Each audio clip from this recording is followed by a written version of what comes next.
SEM for the small business owner. A lot of small business owners tell me AdWords and Ad Center don't work. This isn't because AdWords and Ad Center don't work. Clearly they do, or people wouldn't spend money buying ads through them. It's that it's more complex than most small business owners are able to set up for themselves, since this isn't the thing that they do all day, every day. SEM is really about identifying your core demographic and the geos that appeal to your audience. Let's say, for example, you own an auto shop that specializes in BMW repair. You probably only have one location. For this example, let's assume that that location is in Palo Alto.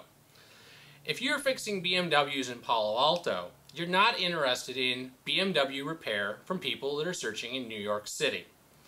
So targeting your geo is the first thing that you want to do. Decide how far people will travel to come to your auto repair shop.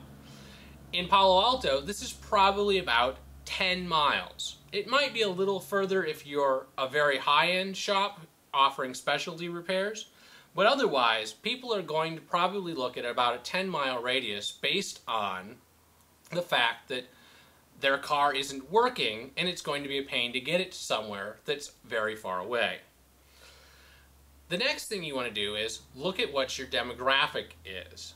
If you are an economy repair shop, you probably want to look for people that are earning less than $200,000 a year.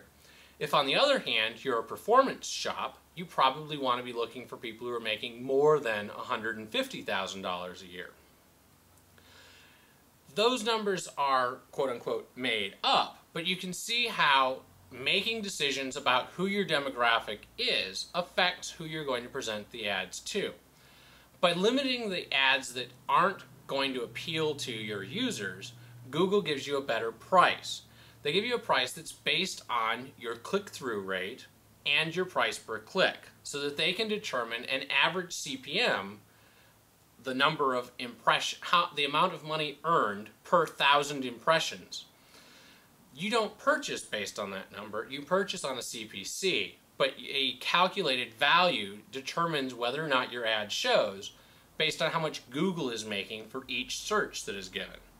So keeping your quality score up by keeping your click-through rate high is very important. This, combined with better targeting, that means that you're going to have fewer clicks that don't convert into a sale, will result in a good performance from your SEM spend. This is a lot of information and a lot of configuration for the small business owner. Google will help you set up some of these things the first time you call in, as will Microsoft if you're using Pub Center. But a good SEM is going to be able to give you much better targeting. The obstacle is always, how much are you planning to spend in order to make this worthwhile to an SEM? Setting up a campaign once and letting it run is typically going to be about 2.5 hours of an SEM's time. A good SEM is going to cost you between $200 and $500 an hour. This means that you need to be planning to spend more than $5,000 a year in ads in order to really make the cost of using an SEM work out. This varies a little bit based on the average price of your product and the value of a customer. The economics change if you're selling a $2 frozen yogurt versus $1,000 worth of car repairs or transmission repairs. So every business owner needs to evaluate how much a customer is worth, how much you're willing to spend in advertising to get a paying customer, and what it's worth to basically compete with your competitors.